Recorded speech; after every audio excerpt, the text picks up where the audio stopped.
Testing, testing. Black Man Renaissance. This is Black Man Renaissance.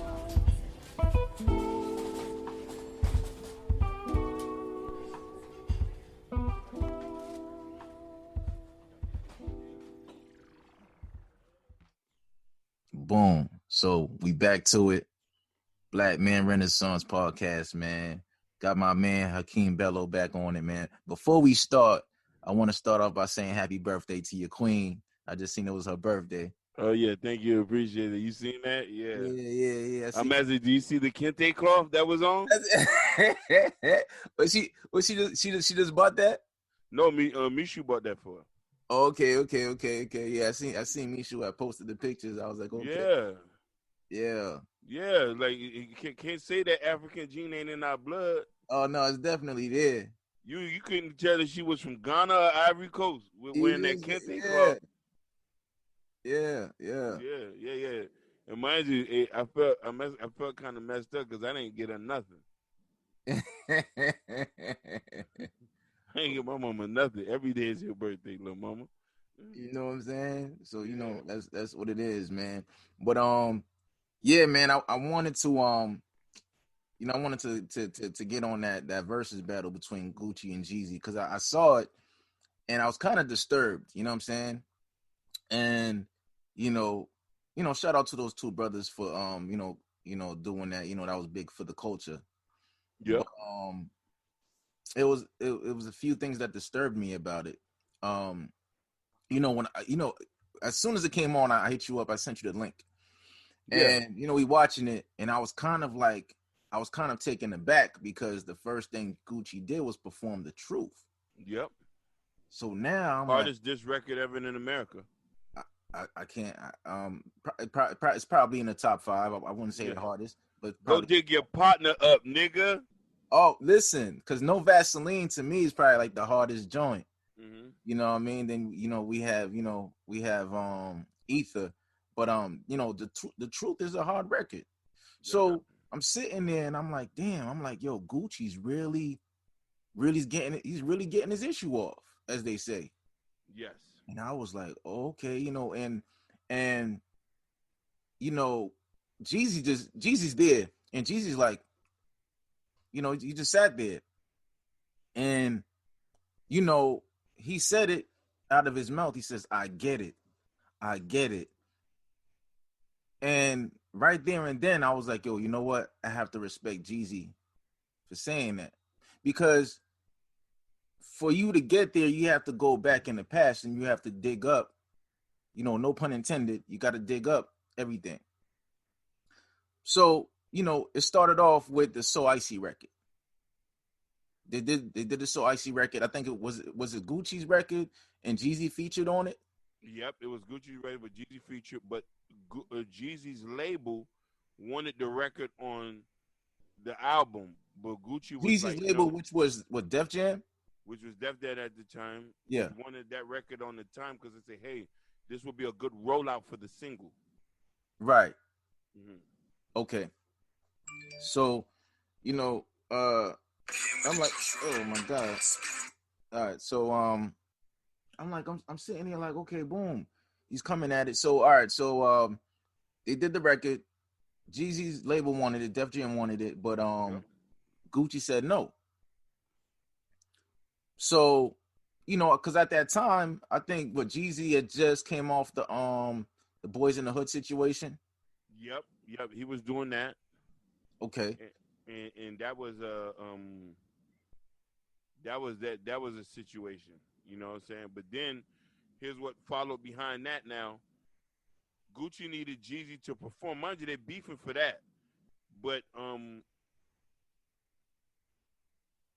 Jeezy did not perform because I think he had throat cancer or something like that. He was going through surgery. And that the beef just escalated from there, even after that. Okay. So now Jeezy does Stay Strapped. Yeah. And at the end of Stay Strapped, he put money on it. He put money on Gucci's head. $10,000. $10,000. Mind you, and remember what year this was. This was 05. Yeah. May of 05. So May of '05. So Jeezy does the record, Stay Strapped. At the end of the record, he puts a bounty. You know what I'm saying? He puts money on Gucci's head. Hey, anybody that get Gucci is $10,000. Yep. So allegedly, uh, a CTE affiliate, or he was signed to the CTE, He which is was a signed artist. That's not alleged. He was okay. signed to. He was a signed artist. All right. So Pookie Loc. a signed artist to Jeezy's label CTE, um, was Pookie Loc. Pookie Loc goes and he answers the bounty. He tries to answer the bounty, but with with three other men. three other men, so they come into the house with pistols, brass Mm-hmm. knuckles, Threatened to shoot him. threaten to shoot him. And I Mm-hmm. think I think they put hands on the stripper that was there. The female friend that was there, yeah, The who he female was friend. giving, yeah. Yeah, the female friend. I think she was assaulted. And then they try to get Gucci, but I guess Gucci was able to disarm one of the assailants. No, okay. Here's where the misconception goes. I thought the same thing too, but he had his pistol there with him too. When when they was threatening to shoot him, and there was an attempt to do that, he grabbed his pistol and started shooting. He hit one of them. Now, mind you, all four of the guys left the scene. Yeah. The guy who they call Pookie Loc, aka Henry Clark III, Yeah, he he got was his whole signed to. he got his government. Yeah. Because I read extensively on this. You know Yeah. what I mean? I read extensively on this. Mm-hmm. You also got to remember, this will let you know how messed up dudes are when you go do capers. Young boys, listen to what I'm about to tell you. He gets shot. Gucci shoots him. Him and his homeboys all leave, but they find him dead at a school near Decatur, Georgia. They did not take him to the hospital. Listen now. Listen what I'm telling you. After you get shot, they did not take him to the hospital. They took him to a school where he died and let him bled out. Because them boys did not want to catch a case. That's what a $10,000 bounty got you. All right. So after this, I think Gucci was charged, but ultimately he got off. He did got off with self-defense of the female witness that was there. She had to testify. Testified. Yep. Yeah, female witness that was there. So she corroborated the story that, hey, Gucci was just acting in self-defense. Yep. Right. So now Gucci comes out, he does The Truth. Yeah. And he does a slew of other diss records. Ooh, man.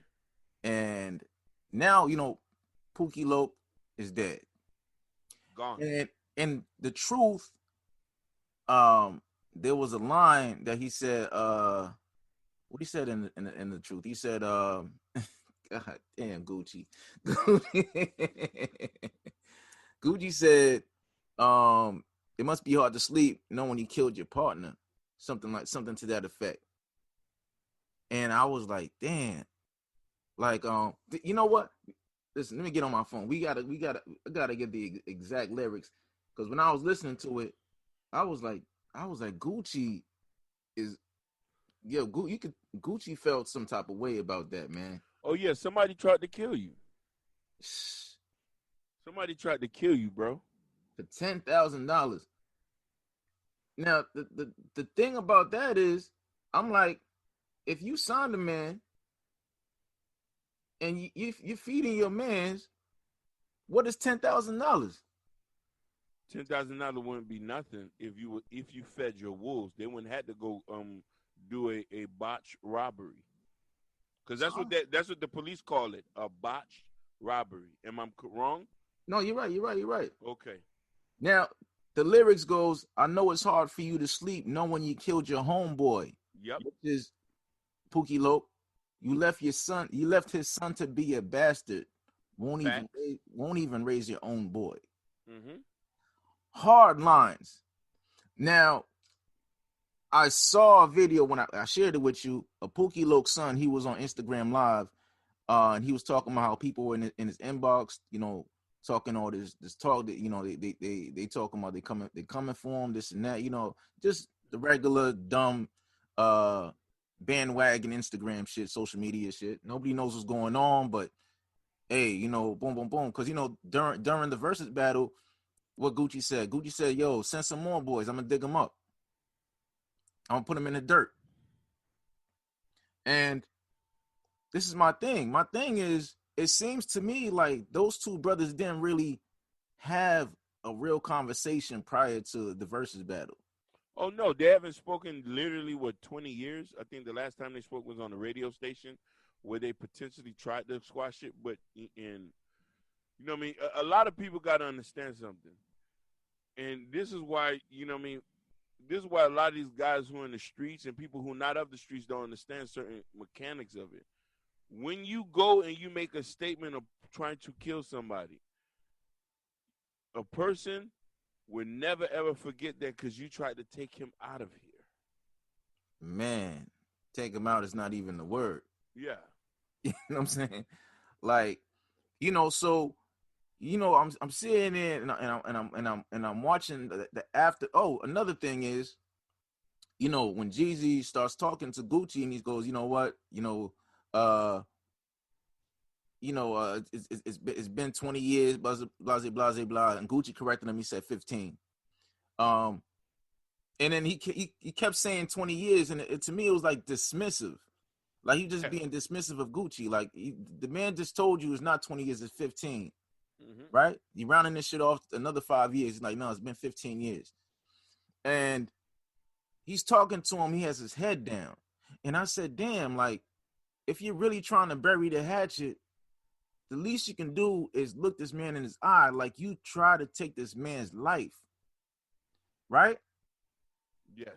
Now, going back to Pookie Loke's son, like you can hear not only can you hear the pain in his voice, but you can see the pain. Like look at his living conditions, where he's living, his mindset.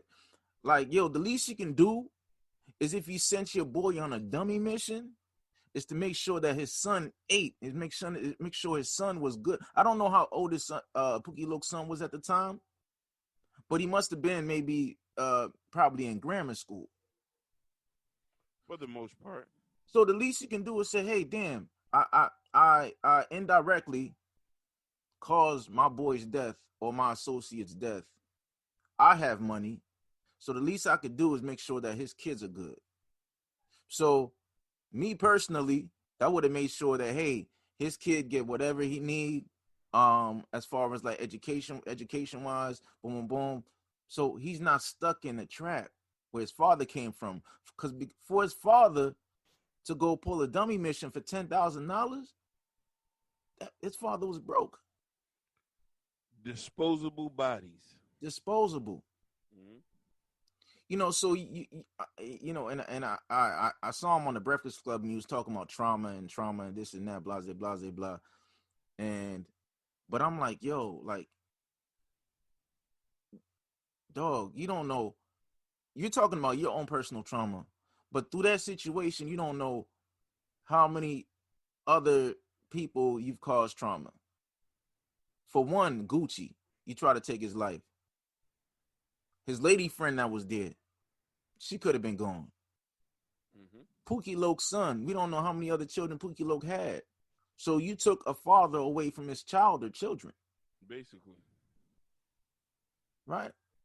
So when you're talking about, hey, when Gucci said, oh, I got $10,000 outfit on, I don't know what my opponent has on, and then he goes, hey, I own half of Atlanta, bro. You shouldn't be proud to say that, especially looking at the situation Pookie Loke's son is in. Yeah. You Now shouldn't that be was all cap though. That was all cap.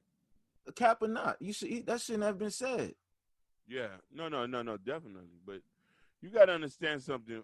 And this is the issue where you got a lot of people who come from these disparaging neighborhoods who get a little bit of money, and who are pumped off that God syndrome. They think a lot of people are expendable, and these are why these people are left alone. They have no friends. Like you can't consider somebody like that high value. Right, right, right. You know what I mean? Because he has no friends to lean on, no other high value man to lean on. He doesn't even collab with anybody like that. You know what I mean? Especially if you're very self centered like that. And To the the guy point and where the guys he came in the game with, they're not even around him no more. not not, Slick Puller not was around one. him. Slick Puller was like his right hand. Yep, yep, yep. Like at least you could say with like Jay-Z, still got Ty around him, OG1, dudes that was with him prior to the whole Rockefeller situation, they still with him, you know what I'm saying? Yeah, yeah. Um, Childhood friends. childhood friends. Um, but yo, this guy, the guys that he came in the game with, that he was in videos with and everything, probably in the clubs with, he's not even around them no more. Freddie Gibbs had nothing positive to say about him. Oh no, still don't got nothing positive to say about him. He said he still say the same thing from the gate. Like he's a messed up dude. You know what I mean? Like you don't take care of your people. You out here and then everybody's online talking about you guys are instigating. Just the fact that Gucci was just had that negative energy there. Oh, he's being negative. Jeezy trying to be the better man. How we do you even know the situation? Mm-hmm. This man tried to take this man's life. Bro, you don't know what type of trauma Gucci's still dealing with from that point on. Facts. Like you can't sit here and just give Jeezy a pass. Now, you know what? Yeah, Jeezy has his own shit he has to work out. Cool. But Gucci had every right to feel that way. And he still has every right to feel that way. Bro, you tried to take my life, dog. Like I don't even know if I could personally forgive somebody for doing something like that. Oh no, no, no, no. But you gotta honestly say he's probably been an elevated as a man because if that then we could have built them, killed them years ago. Yeah. Most definitely, most definitely, most definitely. Shootouts, whatever, Definitely. whatever we saying, like it could have got real ugly. But I just at the end, I had so much respect for Gucci because at the end when they performed so icy, um, I think before they performed it, Q came out from QC, Hmm. and I was like, damn man, like Gucci is really loved by the streets. He's really loved by the city. He's embraced. You don't think so? Oh, for the most part, I'm just saying if you spread goodwill to a lot of other street dudes and put people on and don't do nothing slimy, you know what I mean? Who else has an issue with Juicy but Jeezy? And nobody has a problem with Gucci. Okay, I mean, perfect. I mean, he done put countless people on. Migos, Thug is in his camp, right? Yep, he was signed to Thug. Actually signed to Thug, and he let the while he was in jail, he had released Thug. He had gave Thug with release papers and asked for no money or nothing. And then Thug went over to 300. Basically, Okay. Migos. mm-hmm. Um, PD Longway, Asian Dog, Young Nudie. oh wait, oh my Yeah, God, yeah, yeah, yeah. The list goes on. The list yeah. going on. Young Maul, OJ the Juice Man. You know what I mean? Oh yeah, Mhm. yeah. Um, Waka Flocka. oh can't forget Walker Flocka. Cannot forget that. Cannot forget that. Um, so yeah. So I was like, yo, man, like I'm sitting there looking at the Q's next to him. You go to his Instagram. He's always with Q. Q was at his wedding, so I'm like, yo, Gucci's a solid dude. So it's just hard to hear people online, downing that man because of how he acted, during the versus battle. But yo, you have to know the history to understand. You have that everything is in context, man. Um, so shout out to those brothers, but I still feel like Jeezy wasn't 100%. Like you didn't look that man in his eye and speak to that man eye to eye on international TV. That was for the world to see. And at that point in time, you could have looked that man in his eye and said, hey, you know what, boom, boom. And you could it could have been a real conversation and said, hey man, you know what that thing that happened 15 years ago, because he still was trying to be dismissive about it. He goes, yo, that Yeah, thing one happened hundred 20 years. percent. That happened 20 years ago. You still on that shit? I Mhm. was like, yo, I said, damn, the nerve of this man. Oh man, we gonna always be on this shit. You know what I'm Always saying? be. You gonna always listen. Somebody tried to kill me, man. It's beef until I get you. People That understand. People. I need for the people to understand, please. Jeezy, not to sound like a broken record. Jeezy tried to have Gucci's life taken. hmm By the grace of God, by the higher power, hey, Gucci had that thing on him, basically. and he was able to fight them people off. Other three ran away, and they left that boy's body in the schoolyard. Not Gucci, his homeboys. Yeah, they let that. Yeah, his homeboys left his body in the schoolyard, and that was that. Let's get that shit straight. So a lot of you young boys can think you go out here do a robbery with your mans, you get bucked. And mind you, I can understand why they do that. Because you gotta understand something. In a process of a robbery, for a lot of people who don't know, for people who done crimes before, or who understand what I'm about to tell you this, in a process of a robbery, if your homeboy gets shot by the victim, that's your body. Right. Yep. That's your body. That's on you and your homeboys. Y'all all gonna get charged with that murder. Mm-hmm. So there's no love. It ain't no love. It ain't no we all together and stuff like that when it comes to police and gunshots. You on your Rodney King? Why can't we all just get along? Yeah. That's Yeah. why I say these dudes be. That's why I say a lot of these guys say they gangsters. They're not real gangsters. Nah, man. I'm gonna tell you who's a real gangster though, who was about that life and who loved his homeboys to the death. Um, OTF Shay Davis.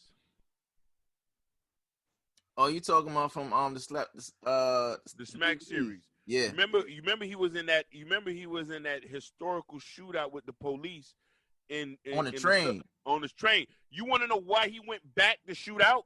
Because his homeboys was getting jammed up by the police. Wow. He was not gonna let his homeboys. He wasn't gonna leave his homeboys, so he went back and started bucking at the police to get his homeboys out the situation. Yeah, that was on the E train. I ride the E train all the time. Yeah. So you know, what I mean, just to bring that as an example about what you might consider gangster or not. But speaking of gangster and speaking of trauma and Pookie Loke's son, I want to get back to Pookie Loke's son. hmm So now Pookie Loke's son, I don't know how old he was at the time, but he's a grown man now. But he must have been probably, like I said, in maybe grammar school, or he might have been in kindergarten. Who knows? But due to those actions on that day, he no longer had a father. So he had to grow up without a father. I don't know if he had other father figures in his life, but just from watching that video on his live, to me, it didn't seem like he really had any father figures. Boom, he's raised by the streets, basically. That's what I saw. That's what I took from the video. 100%. So we have, and he's that's just one guy. How many other guys out here grow up in those same situations? We know a lot of them. Yep. Dudes that you would probably in the street with probably had the same situations. Daddy wasn't there. We don't know why daddy wasn't there. Daddy could have been locked up. Daddy could have been dead. 90% for Right, me. right. Yeah. hmm So, they go to the streets. Not everybody's going to be like a Puffy. You know what I'm saying? Like a Diddy. His dad was a notorious hustler. Was killed when he Puff was a baby. Puff probably can't even remember his daddy. But he grew up to be who he is now, but that's not the case for everybody. 99.9% of black males, you know what? Let me take that back. I'm not even going to use that number, but I'm pretty sure it's high that a lot of brothers who go through situations like that don't come out to be successful, right? And we cannot fault them, because you know what resources were given to them for them to for them to get over those, not get over those situations, but work through those situations in a healthy way, and to not let those situations impede them, to stop their progress. A lot of brothers growing up in the hood, they're facing, you know, socioeconomic issues, you know, poor, you know, growing up in cribs with single mothers, um, you know, uh, just, you know, dirt poor. You know, when I say poor, you know, it's relative, but I'm talking about American poor, right? Yeah. So you know, you growing up in these ethnic enclaves, as you like to call them. Yep. Basically. You know, tenement buildings, Section 8, you know, projects, housing authority. Um, Sometimes even, you know, depending on where you're at, if you're like in Mobile, Alabama, you might be in a trailer park. Basically. So you're growing up in these situations, you know, with you know, with very low social capital, and you have to fight, man. And I was listening to I was listening to the Breakfast Club earlier, and they had Taraji P Henson on there. And let me see if I could play this. Let's see if you can hear it. Let me know. Let me know. Let me know if you can hear this, brother. Yeah, I can hear it. That's right. Our kids need both of the parents in the household. I wouldn't wish being a single parent on my worst enemy. It's the worst way to raise a child. I mean, I did the best I could, and like my mom did, and all the mothers and fathers, single fathers before us. But it's just not right, and it's not normal. It's not. What do you have to say on that, brother? Man, you know my stance on that. You know what I mean. I grew up in a two-parent household. Mm-hmm. You know what I mean. My mom and dad been together 40 years, and I can probably say I'm the only person, just to get this caveat out. The only reason why I went to jail and I got into the streets because that was my thing. That was an individual situation. Okay, just to clear that out for a lot of people. You know, man, I grew up in the ghetto, but I did have a mother and father. My dad was a real dude, stand-up guy. But for the most part, it is a very detrimental thing to raise a kid in a single-parent household. But it all stems from the choices you make as who you choose as a mate. You know what I mean? I'm not going to blame this 100% on women, but it might seem like that. But a lot of women control sex.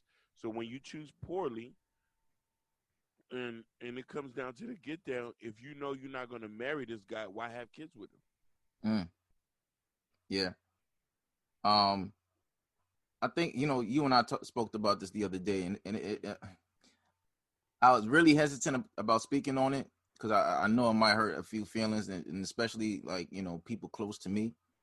But I was like, I have to speak on it. Um, I was talking to a family member of mine, and this family member of mine has a neighbor. Yes. This neighbor has two children, two different fathers. Yep. Um, so I'm like, okay, cool. Uh, you know, single mother, you know, Section 8, you know the deal. So Yeah. now she made a post on her social media because I'm friends with her on social media. And she goes, hey, you know, I just want to announce that I'm pregnant again and I'm about to have another child. So I was like, oh, okay. You know, because I know her situation. I'm like, wow, okay. You're a single mother with two kids, and you have no help. But Basically. you're like, And she okay. said it online like that's supposed to be celebratory. Well, let me take that back. She does have help. She has Section 8. You have government assistance, right? You have government assistance. I'm not even answer that. Yeah. Hey, listen, I went to the fish market yesterday, right, to grab me a salmon steak. So I get there, and the girl in front of me is trying to pay, but she's trying to pay using her EBT card, a food assistance card. And the lady at the cashier is like, no, we don't take that. But she had them bundles in her head, man. I'm like, damn, ain't that a bitch? Like, You see where a person's priority right, is. yo, that's the same thing that crossed my mind. I said, damn, you got these bundles, you know, which cost, yo, listen, them bundles cost money. Ask me how I noticed. I went to the beauty supply store like 2 years ago to grab something. I think it might have been like some oil for my beard. So now the girl in front of me, I'm not gonna lie, bad chick, man, body crazy. You know what I mean? You know, Slim must have been like a size, no more than a size 6, probably a size 4. Yo, she out there. She had the bundles. The price came up to like 450. I was like, whoo, they pay a lot of money for them bundles, boy. But anyway, so yesterday I was like, damn, like, yo, she got them bundles in her head, but she pulling out the EBT card. I said priorities is jacked up. So now, you know, back to the main topic. I'm like, you know, so you got 2 kids. You about to have another one. You know, you don't have really have any help. I think the kids sometimes go to the father's houses on the weekends, whatever. So now you just about to have a third, and you think it's okay, and it's like you in the black community, like in the African American community, right? We normalize dysfunction. We normalize dysfunction. We think it's cool to sit there and put it up there and blah, you know, just whatever. And then you're not understanding that the kids are seeing that and they're thinking, okay, this is normal. And in other communities, it's really not normal. You go to other countries, that's not normal. You know, it's really not normal. I will say that in American society, fatherless homes are becoming normal. Even looking at Black Lives Matter, what was the mission statement? The mission statement was to break up the nuclear family. Yeah, 100%. We want to stop this patriarchal society. Yeah, that's why I've never supported the organization, just for that main reason. You know what I'm saying? Like, yo, it's like, yo, take the fathers out of the homes, blah, blah, blah, blah, right? But, you know, just we got to get back to the mental health. Like, we're not understanding how a son, you know, because, you know, this is Black Man Renaissance. So I like to stick to, you know, black males, whether it be black boys or black men, because black boys ultimately, you know, grow into black men if they're not killed, right? You know, if Yeah. if they're given the seeds to grow, you know, they ultimately turn into black men. Whether they be effective black men, that's another story. But productive black men, that's another story. But they grow into black men, at least physically. We're not talking about emotionally, mentally. We're talking about physically. So, you know, we're normalizing this stuff, like, hey, you know what, it's okay to have kids and to not have the father in the picture, because I'm talking to the family member and I go, oh, you know, I see she's about to have another girl, I mean another kid. And she goes, yeah. I was like, yo, so how's that gonna go? I said, is she gonna have a baby shower? And she goes, well, I don't know, you know, I spoke to her about it, and she was like,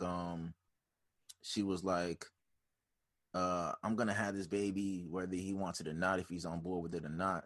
And I'm like, damn, like, life is already hard as it is, and you're just going to bring another child into this world, whether he's on board with it or not. You're not paying it. It would be one thing if this was like a J Lo, or, you know, somebody who had substantial means to take care of a few kids on her own, right?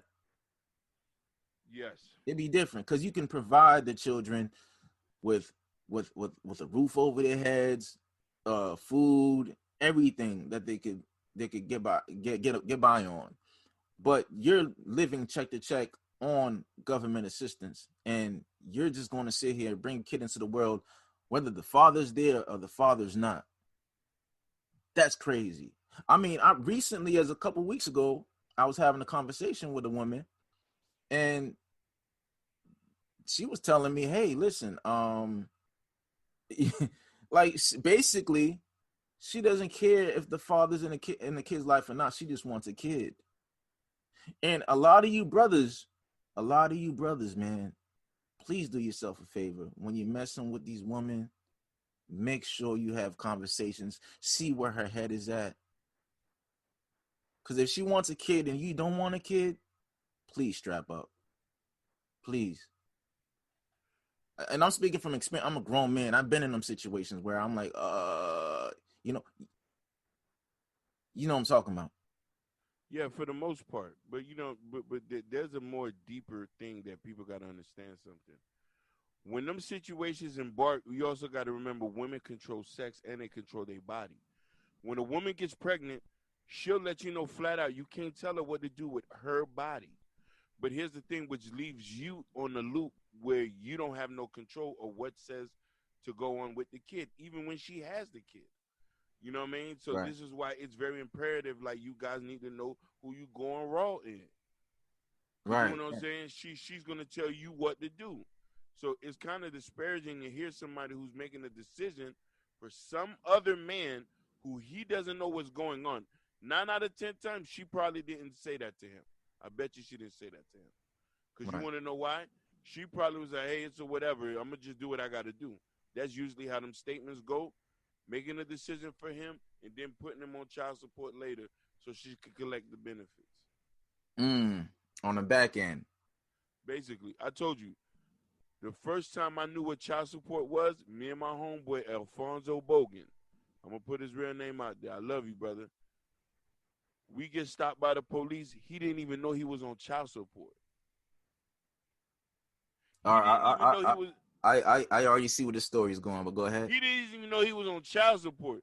They Yeah. took him to jail, and we needed to get $1,000 to get him out. Mind you, he was taking care of his kid. He was backed up. He was backed up, but he didn't even know. Yeah, he yeah. didn't even know. She filed for public assistance, and his name was already on there. So they already had him on the books, and them books was piling up. That's crazy. Like, things like that. And I think you were telling me that, some dude, his license was taken away. License, passports. Wow. You know what I mean? Your tax returns get garnished. Wow.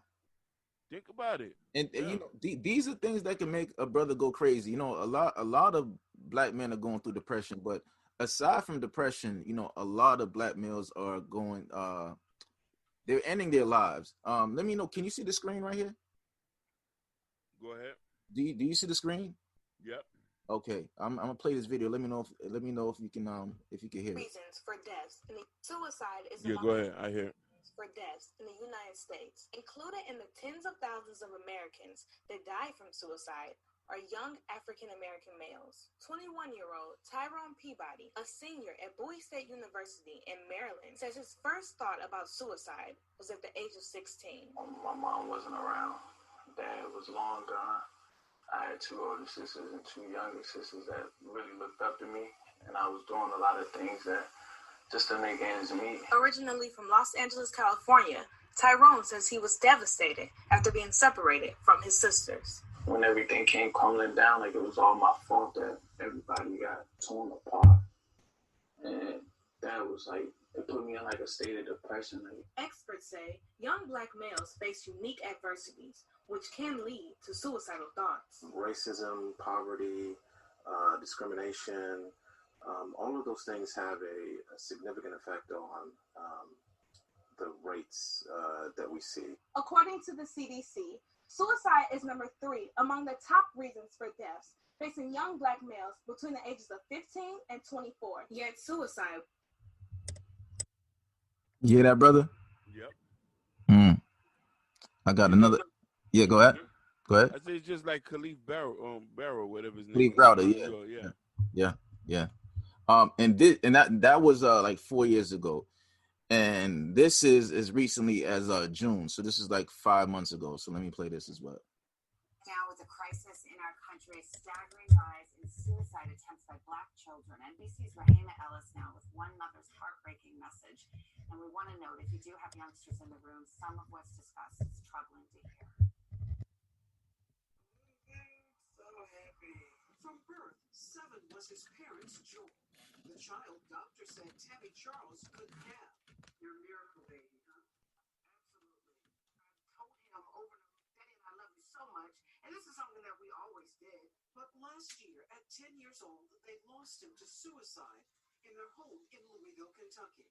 We teach our children about stranger danger or guns or any other type of outward hurt that we try to protect them from. This is one that I was blindsided by. My 10-and-a-half-year-old son, my miracle child, my only child, was dead. A study commissioned by the Congressional Black Caucus shows in recent years, self-reported suicide attempts by black teens increased by 73%, decreased for white teens. Black children younger than 13 were twice as likely to die by suicide than white children. Really shocking. NYU professor Michael Lindsay led the study. Why is this happening? I think we have to talk about the racism and discrimination that is prevailing in our society. That trauma, I think, is engendering a sense of hopelessness for kids, wondering if their life really matters. Tammy advocated for her son, trying to get him help, and worked with his school after she says he was bullied, called the N-word, and choked on the school bus just months before his death. I miss Moses' smile. I miss calling his name, and I miss hearing someone call me mommy. That is what I miss the most.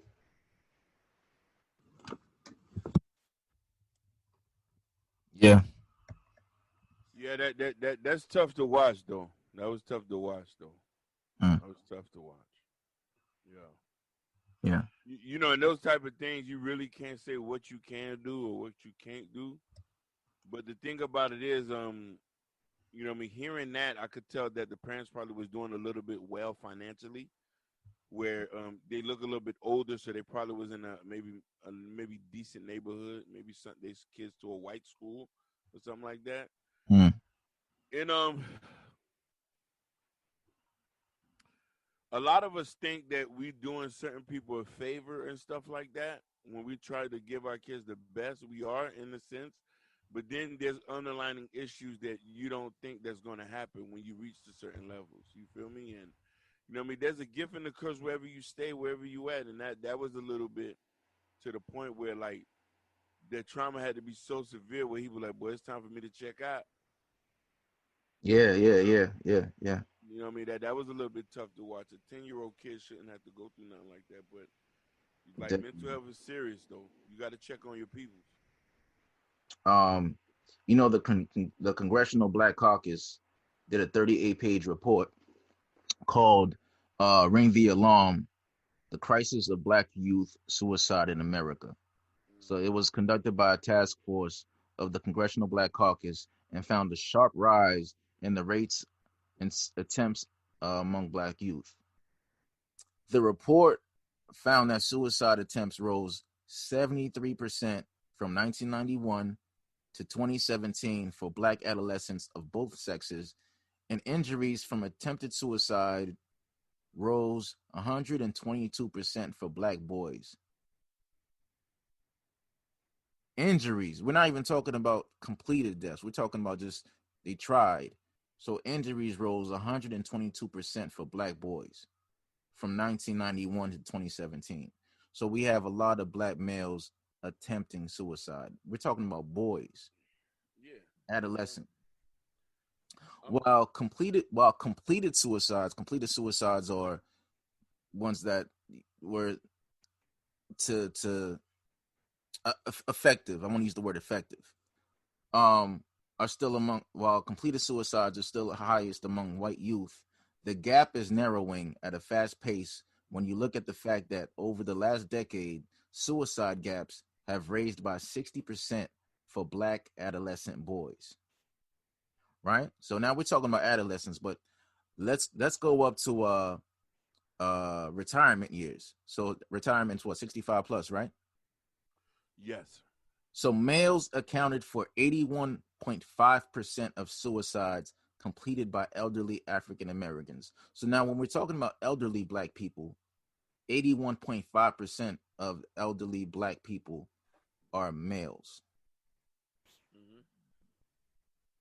What's so you're talking about a man that went through life, worked, whatever, whatever.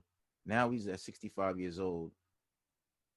What do you think is causing these men at retirement age to commit suicide? Is it because they feel like they don't have enough to survive? It could be a bunch of different variables. I think that what the guy said on the video, I think it affects everybody from every age group who are black. Racism, inequality, lack of economical support. You know what I mean? And sometimes it just takes a lot to wake up mentally every day to deal with what you deal with on a regular. We're not living in paradise, you know. Right, right, right. You know what I mean? But here's the say: the naysayers would say that what are you doing to fix that? You know what I mean? Like pull yourself up by the bootstraps. For yourself. Yeah, yeah, you know Yeah, that. yeah, That's my line. yeah, yeah, You know what yeah. I mean? You know what I mean? But I don't got no boots to pull myself up by. Right. You know what I mean? I've seen a lot of people. I've known a lot of people who killed themselves. And if you know their backstory, you could be like, yeah, I could see why that happened. But Mm. you know what I mean? But hey, like, it's a bunch of different variables. We had to go to case by case situation, and the stories would be disturbing when you hear about it. Like, yeah, he really ain't had no chance. Yeah, yeah, yeah. You know what I mean? Or if he made it at this age, it's just a miracle. Just being black and old is a miracle. A black old man is a Oh yeah, miracle. yeah. That's yeah, yeah, yeah. Because you know what what's the average lifespan was 68? Yeah, 68. Yeah, 68, but for us, you might as well say 50. No, no, yeah, 68 for black men. 68 for black men, but that's if you can get that long. Most of us ain't even making it to 50. Yeah, yeah. I know brothers who from natural causes didn't make it past 30, 31. Man, last year I lost 3 people who graduated with me in high school. Last Wow, year. Last year. wow. You know what I mean? So, you know what I mean? And it's not uncommon for me to see on Facebook that somebody passed away and these guys are like under 40. Oh, yeah, yeah, yeah, yeah. Yeah. Yeah, mental health, Yeah, yeah, you know what I mean? yeah, Suicide, you know what I mean? yeah, Unhealthy eating habits or getting shot, getting gunned down. yeah, yeah. But You know you what know, I mean? I want to get back to these babies, man, because I think these babies are I don't know, these young black boys is very important to me, man. So this is crazy, but another thing that I see going on is things like this. Her son is beaten to death by her own boyfriend. It all started when the boy refused to clean the house. Now his mother is sentenced for her role in this crime. You know, hard to forget this story. And Channel 4 Action News reporter Sheldon Ingram is live downtown. What did this mother say in court, Sheldon? Well, Wendy, Cynthia McKee told Judge Donna Joe McDaniel that I know you will not allow me to see my other son, but is there anything I can do to stay out of jail? Judge McDaniel said no. Cynthia McKee may not have beaten her son to death in this apartment in February last year, but she sure did allow the horrid torture to take place in the eyes of common pleas Judge Donna Joe McDaniel. Anthony Bush was convicted on criminal homicide charges for beating 11-year-old Donathan McKee for 8 hours with hangers, sticks, and other objects before the boy died. Prosecutor Lisa Pellegrini says Cynthia McKee was at work and showed no sense of urgency when she learned of her son's condition and waited an hour before calling 911. She said it marked the last disturbing chapter in a life of torture. Pellegrini, quote, "That child lived a lifetime of abuse. That child was whipped like a slave from the South." I took offense to that statement. Mm. And no white person supposed to be saying no statement like that. All right. Can you want that? Hold on. A grieving mother tonight finally seeing justice for her baby's death. The 27-year-old getting sentenced today to 20 years in prison for beating his girlfriend's baby to death. ABC Action News reporter Jacqueline Glaze spoke to the child's mother, and Jacqueline, she says she may have gotten justice, but not closure. Why? Well, Linda, that's right. She has waited 3 years, and in court, she finally wanted to ask the defendant, why did my baby have to die? But she walked out without an answer. But what she did walk out with, the judge reassured her, was that her ex-boyfriend now has a lot of time to think of a response. This was not a mistake. No accident. These were brutal crimes. judge told 27-year-old Darren Brown he'll be spending the next 20 years of his life behind bars for the beating death of 11-month-old Nasir Milner. You see how beautiful that baby is? Brown was taking care of the baby at a Tampa apartment back in 2012, while the child's mother dropped her other son at preschool. When Lucretia Milner returned to the apartment, she found Nasir motionless on the bed. Why? I'm still looking for the answer to that question. Why? Why?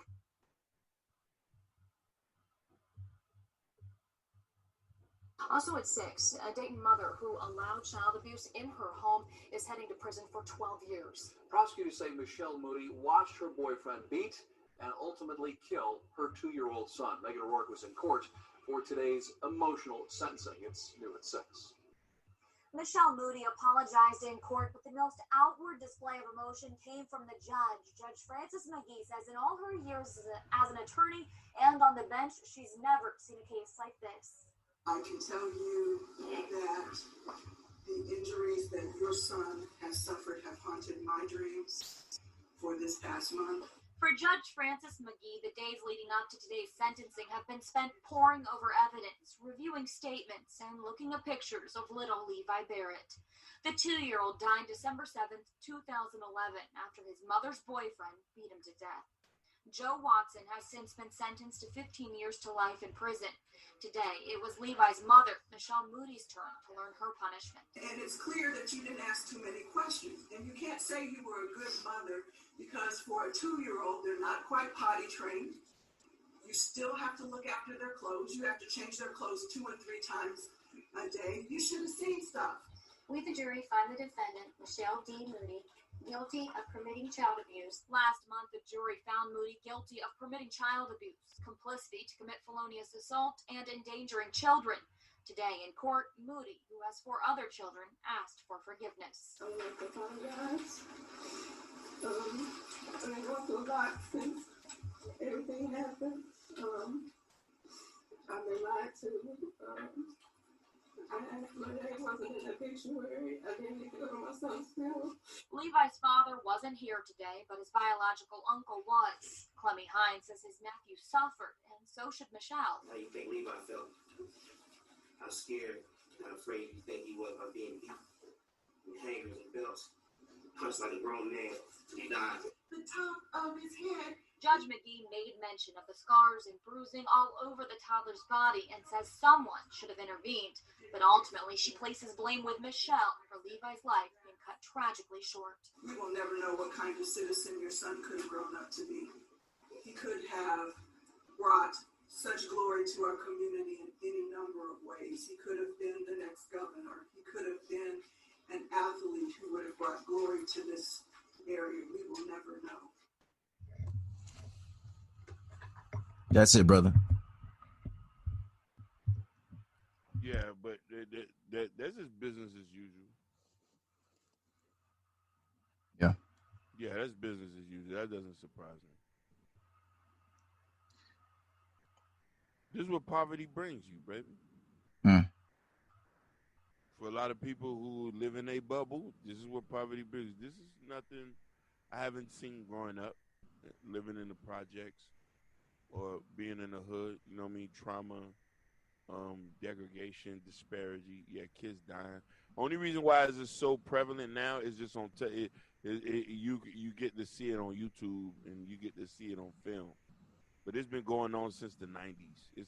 I could tell you about a bunch of kids who died because of boyfriends and Man, I think I don't know if I told you the story, but you know my cousin. So he has a friend, and so one day he goes, yo, let's go to the hospital to go see my friend. So we go to the hospital, not too far from where he used to stay at in Brighton, right? Yeah. I forgot the name of the hospital. I want to say St. Francis, but I'm not sure. I exactly know the hospital where you at. It's a children's hospital for kids that are disabled. Yeah. They get into some of them are brain dead. Some of them are like life support. I know what you're talking about. I dealt with a girl from over there who was in the hospital. So who had a child in there. Oh, she had a child in there. Yeah. Okay. So anyway, we go to we go to the hospital, and I guess he's visiting his friend. His son had been through a situation. Now his son was 2 years old, had recently turned 2 years old.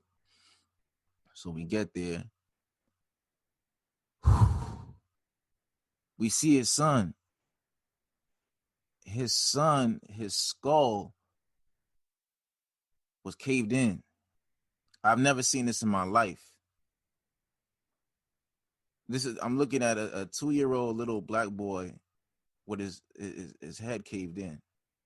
And I'm like, yo, what happened? Story was his girlfriend's new boyfriend beat his son. I don't know what the kid did. I don't, I don't know what a kid could have done for you to sit there and beat their head in. But that was sad, man. And a couple years later, saw the kid again. He was older. The kid was he's gonna be forever in a wheelchair. Can't even talk, can't do nothing for himself. And I'm like, what is it that a lot of these women are dealing with these men who don't even care about their kids? Is it that, hey, to me it just seems as if, hey, I just need a dude here. I don't care if he likes my kid or not. You know what I mean? And to me, it doesn't seem like they like their own kids either. The kid is just a reminder of that situation that didn't work out, that relationship that didn't work out. So now you're just stuck with the remnants of a situation that you want to forget. So you're like, okay, whatever. You're with this guy, and and the kid, is the same, is the reminder of her past relationship as well. He's looking at it like, damn, like, why is this kid here?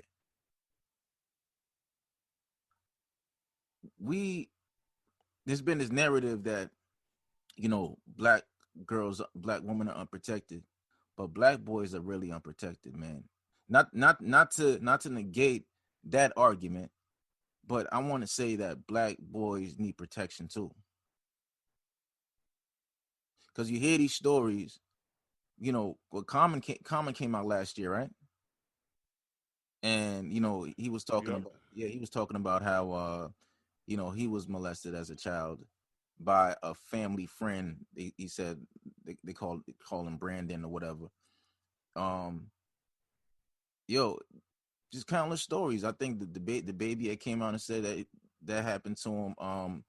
DMX, um, a few others. LL Cool J. I think that he explained that might have been the reason why he was a sex addict. Back in the 90s. But this shit is serious, man. We're not protecting these little boys out here. We're not. And these little boys are turning into grown ass men who haven't received the proper emotional outlet, or they haven't received therapy. Let's go to that. They haven't received the therapy. So now you have these grown men out here that haven't received therapy and that are just mad, and who ultimately you don't know how those issues are going to manifest, whether it be they become extra violent, whether they end up doing it to another child. But it's got to get to the point where we have to protect these kids, man. I agree with you. We got to protect these kids, these young black boys growing up. We got to protect them, because we have this thing where it's like, okay, boom, you go through situations, because at least women can talk about it. Black men, we're taught to, hey, suck it up. Don't talk about your emotions. You're soft. You know what I mean? So a lot of black men just they're afraid to talk to anybody because they don't want to be seen as soft. Mm-hmm. They don't want to go to therapy because it's like, damn, like, oh, I'm going to be soft. I'm just supposed to suck it up. So we hide that. We go to work. We do this and that. Blah blah blah blah. We just try to dress up. Like putting a band-aid over a wound, and we're like, okay, boom. You know what? Let me just put this band-aid over it. Let me just act like it never happened. Let me just boom, boom, boom. Or we'll go to church thinking that we're gonna Jesus our way out of this situation. You can't do that, baby. You got to get some therapy. You got to speak to somebody, and speak to somebody who is not going to be biased. That's why, go to a therapist, and as a black man, you need therapy. Try to find a black male therapist, somebody that looks like you, probably done came from same places you came from, or but at least looks like you, that can understand you, right? 100%. I agree with you. Do that, because you doing that is best for the neighborhood. That means that you've been through situations, but you're gonna come back to the neighborhood and not be in a mental space where you're going to be harmful to yourself and subsequently to the community at large, right? Yeah. So I think that's very, very, very very critical. I mean, I've been to therapy because there was a moment in my life where I was just like, I didn't know where I was. I was just like, man, what am I doing? I was in this bad funk for months, and after a while, I said, yo, let me I went on Google and I was like, yo, I don't know what to do. I said, I need to speak to somebody, and ultimately, it wasn't a black man; it was a white woman. But at the time, I didn't care. I just needed to talk to somebody, and I went to a few sessions, and she was so cool about it because I didn't have insurance at the time, and we just worked something out. She goes, you know what, just pay me $50 a session. A session was an hour, so I'd go see her every Wednesday, and I'd just give her the $50. But I'm not gonna lie, that kind of helped. Um, so I'm a staunch advocate of people getting therapy. Man, therapy's a great thing. Did you know that Taraji P Henson started a mental health foundation? Oh no, that's new to me. Okay, yeah. So she started a foundation called the Boris L. Henson Foundation. So I think it's named after her father. Um so they just gave out a free round of therapy to black men because they realized that 90 like the applicants were 93% women. So they're like, damn, you only got 7% men that that signed up for therapy. So they gave a round of free therapy to the black men. So she said she started this foundation because she has a son, right? No, I didn't know that. Okay, so she has a son. Her son's father was tragically murdered. So not too long after her son's father was tragically murdered, her dad died. So she just got to this point where, like, yo, I need therapy, and my son definitely needs therapy, and um, yeah, so she started the foundation. So I think they take donations and all that, but yeah, if you want any information about that, you can just go to Boris L Henson Foundation dot org. So it's Boris Boris, the letter L, Henson HENSON Foundation.org. Boris L Henson Foundation.org. Because mental health is very, very, very important, man. Um,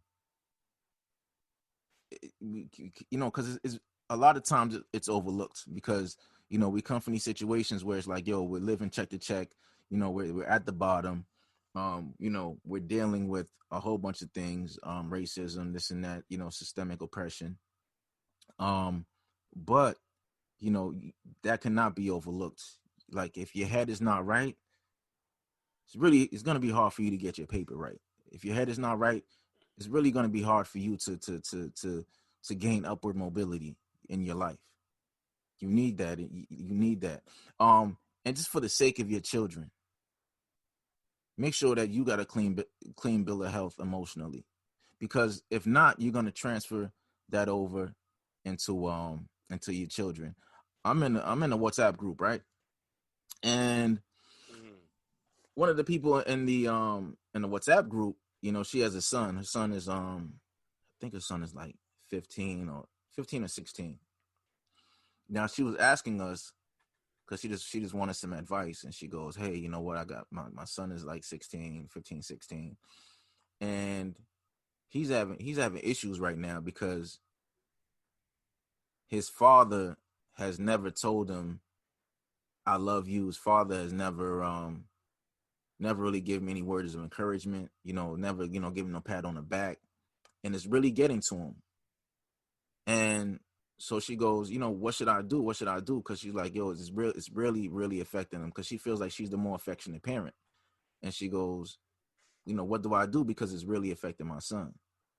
And I think another person in the group, a guy was like, hey, listen, nah, that's not right. You need to speak to him. It's not right. But I'm like, at 15, 16, man, like, not to be cynical about it, but I'm like, this kid is pretty much grown. You know what I'm saying? Yep. So whatever damage is there, that damage is there for life at this point. Like, he's gonna feel like, hey, I can't go to my father about things. My whole thing to her was like, hey, you know what? Try to see if you can get some, other males to kind of step in, whether it be mentors, coaches, because a lot of times we can't give our children what we don't know, right? No, 100%. You can't expect a man to be emotional when he was never taught to be that way. Right. Because I talked to a woman years back, and she was saying how, Haitian American woman, and she was saying how she had to go to therapy because she never heard any positive words from her dad, Haitian man. And I just feel like, hey, that's just how they are. They come from a society where it's like, hey, like we gotta work, we gotta take care of things. This is a third world country, you know what I mean? Especially if you didn't grow up in an affluent household. It's like, hey, every day you gotta get up and you gotta go out there, and you gotta hit the pavement, to help take care of the family. Like, that's it. That's their idea of love. Their idea of love is making sure that, they got a roof over the children's heads, the kids are eating, and maybe they can pay for private school, right? You with me, brother? No, no, yeah, I'm him definitely. No, I agree with you 100%. I had there was some noises. I had pressed the mic on, but yeah, not definitely, definitely. Yeah, yeah. Um. So yeah. So I just feel like, it's best for us to seek therapy, to seek help. Speak to somebody. Yeah, that's one part, but let's get down to the nitty gritty of it. You skipping the main part. Let's You go. can avoid all that goofy shit by picking the right person. Let's go. Like, yo, you can't. I can't. I'm not gonna feel sorry for somebody if you pick Ray Ray. You know, Ray Ray ain't want to be no daddy. Let's go. Yeah, you know what I mean. He ain't want to be no daddy. He ain't want to be fucked up with you. And you right here, you was sliding in the DM and you got pregnant and stuff like that. We can't feel sorry now. It's a Let's it's a go. it's a tax thing. Yeah. Let's go. See, A yo. hoe, yeah, a hoe can get mad about that though, but it's real. That's Mm. that's for the fundamental things. If you don't make a decision, But now my listen. Do you feel like that's a big issue in the community, that very very big a issue. lot of these women, are having children with men who are not fit to be fathers? 100%. But then again, are these same women fit to be mothers? None of them are. Here's the thing: if you come from a broken home, automatically you have to seek therapy. Yeah, Automatically, if you come from a broken home, if you know your situation is not too tough, you shouldn't even think about having sex, to be honest with you. Mm. I mean, abstinence to be the prime thing. Now, mind you, hearing this from a person. Now, mind you, me and you come from a school of thought that we just recently learned. Things are judged over here by marriages, not by boyfriend and girlfriend. Correct. You know what I mean? So, at our age, even at 21, 22, 23, 24, me and you see the effects of single parent homes and this and that. It is imperative. If you're going to let somebody hit you raw without a condom, letting somebody hit you, letting somebody F you without a condom is more dangerous than getting married. Mm. Think about, I want y'all to sit here and think about this, people. So there should be no reason why a man can't get married, or you get somebody that's in that league. Because if you get married and you have a baby within the mix of that, men sometimes think to be like, okay, hey, I'm already locked in. Let me try to make this thing work. Am I wrong? Right. Because usually, most of the time, 80% of the divorces are filed by the woman. Facts. Right. Facts. We don't listen. Even when stuff goes bad in a relationship, we still do not leave. Because Right. it's something psychological in the head. I'm married now. Yeah. I'm married now. A man doesn't think about leveling up. It has to be real. Something really, really bad has to happen for a man to get up and leave a woman. Listen, I was just telling you that there was a guy that I knew, older white guy. He had passed away from cancer. Rest in peace to that man. And when he died, he had a wife and he had kids with the wife, but he also had a girlfriend, right? Yep. And he had a kid with the girlfriend, I believe. So now people are scrambling at the workplace to try to, put something together, blah, blah, blah, blah. And his coworker had a dilemma. He goes, who do I give the money to? Do I give it to the wife or do I give it to the girlfriend? But then I was like, see, that's chump change. Because now I'm looking at the bigger picture. Now I'm like, okay, cool. He's gone. But his 401k, life insurance. Talk to me. All that's going to the wife. Talk to me. So SSI. So now that he's gone, the wife becomes the executive of his estate. She says where everything goes. So you, as the girlfriend with his kid, if she wants to say, hey, you know what? Your kid doesn't deserve shit, you can't say nothing. Can't say anything. I'm sorry. You didn't marry that man. So a lot of women talking about, oh, what's the point of marriage? What's the point of marriage? Point of marriage is security. Security for yourself, security for your child. 100%. Right? 100. It only takes an hour. You can go to the courthouse. You can go to the court. You can go to the courthouse tomorrow if you wanted to. Well, it's Thanksgiving, so let's go on Monday. But yeah, you can go to the courthouse on Monday, as long as you have like 2 or 3 witnesses, and you can get married. Basically. Right? So let's say that man tragically happens to die the next week. You guys got kids together, right? So listen, you guys are protected. But you just out here, you just out here just making babies, or you just got this boyfriend over here, blah blah blah blah. You got baby daddy. We're like the only community that are comfortable with using the term the baby daddy came from the black community. It didn't come from here. It came from the black community, and everybody else adopted the term baby daddy. And we're the only group of people who look down on men who work blue collar jobs. Oh yeah, that's another thing altogether, man. That's another thing. You know what I mean? But we praise drug dealers, thieves, hustlers, gangbangers. We praise those men. Professional women have babies with these kind of guys. King Von's baby's mother was in the army. Oh wow. She was in the army. This wasn't just no regular woman. She was a lieutenant in the army. Was she from Chicago? I think so. Yeah, she was from Chicago. Yeah. Okay. But most women most women are more focused on education. They tend to leave impoverished neighborhoods compared to the ratio of men who stay compared to the women. Some women are able to get about those situations. You feel what I'm saying? I don't know, with whatever help they're getting, but just to give you as an example. And mind you, she's a single mother now. She was a single mother. She was a baby mama when she got with him because he ain't never married her. Yeah, so she was a baby mama when she got. So no, he made her a baby mama. He made her a baby mama. He made her a baby mama, just like the rest of the other three. And when he died, she was still a baby mama. Still a baby mama, not a wife.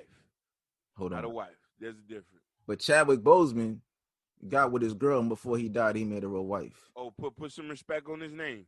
And he didn't have kids out of wedlock. And I think she was pregnant when he died. Well, I'm not sure about that. I think I heard that. I'm not sure, but if that's the case, it'll come out soon. Yeah. But even though, here's the funny thing about that. Ain't nothing wrong with you getting pregnant, but within that time frame, that year or two time frame, or even a 10-year span, that man put a ring on it. That erased all that situation you just went through. Yeah. You not being a baby mama, and we won't have Pookie and Rayway hugging blocks. Right.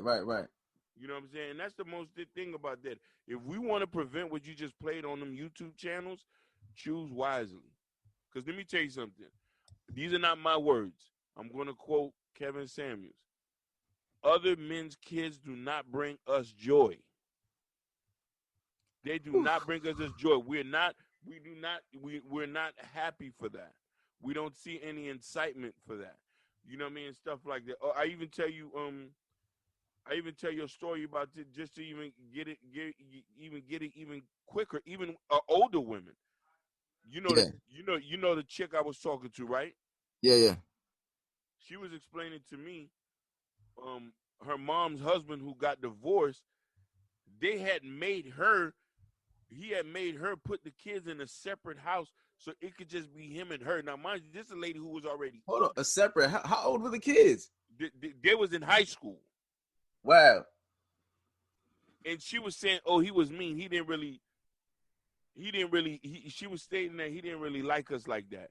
He was a mean guy." I'm like, okay. Mind you, he had kids of his own too, but he's taking a woman, providing her with papers and citizenship. Let's put that point on. Okay. And he was like, "Hey, your kids is not part of this deal." Wow. So he put them in another house. Yes. So he put her teenage children in another house. In another house with the grandmother. With the grandmother. He said they're not a part of the deal. Because mind you, his kids was already older. Yeah. You know what I mean? So ladies, you got to understand something. Either wait till you get, go ahead. Finish your sentence. Either wait till you get older to get you a mate so you won't have to worry about your kid's skull getting cracked in or somebody beating your kids to death. And I pray to God, if that happens within a minute, you go to prison for the rest of your life. I'm talking about you, little mama. Oh man, listen, I got a little sense of joy knowing that the last clip I played you that the mom got sentenced too. Oh yeah. A lot of times, like I didn't know what was going on. Listen, that's not something that just happened that day. That been going on, and you allowed it to happen. Didn't say anything because you weren't scared. You weren't. It's not about you being scared because this is the thing. If you call the police and the police see evidence of child abuse, that man is getting locked up. It's not that you were scared. It's like, hey, listen, I'm getting attention from this man, and I don't want to lose that attention. A lot of these women are more focused on the attention than their actual children. They're more focused on receiving attention from these men who are of no quality, low quality men, to appease them, because they want the attention that they just the kids are over there. Fuck the kids, right?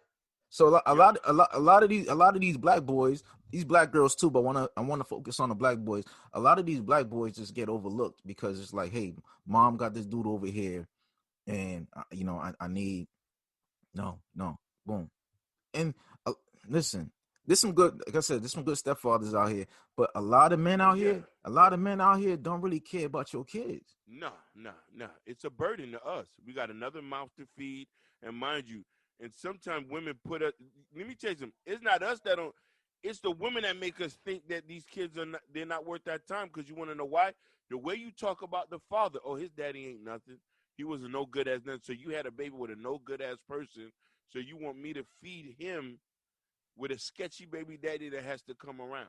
Nah, I might as well go get somebody young. Yeah, most definitely. You a bust down for a late night, little mama. Oh my goodness. On shit on Lava Dawn. Mm. You a bust down for a late night. We don't care about your degrees. We don't care about how much accolades you got.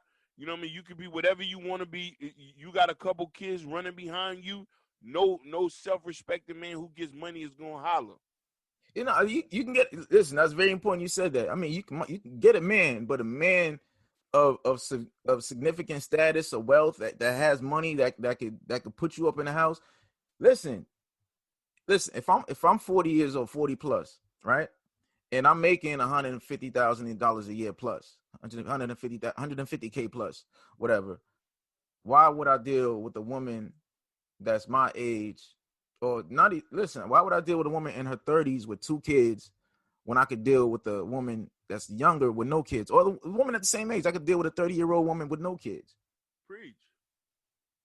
You know, it's crazy because I've been seeing a lot of these screenshots put on Facebook of these dating profiles. And I mean, shout out to Better Bachelor because he did like a whole video on that, right? Yeah. Of these women, single mother of 3, my kids are a package deal, blah, blah, blah, blah. And I'm like, yo, like, yeah. Where do you go in your head? How do you compute that? Like, how does that make any logical sense? That, hey, I have these kids, but, and I messed myself up on a dating market, but yeah, I'm the prize. You got to work hard for me. Where they do that at? They don't do that at. It's either get you a beta male provider or old man that's nearly half dead.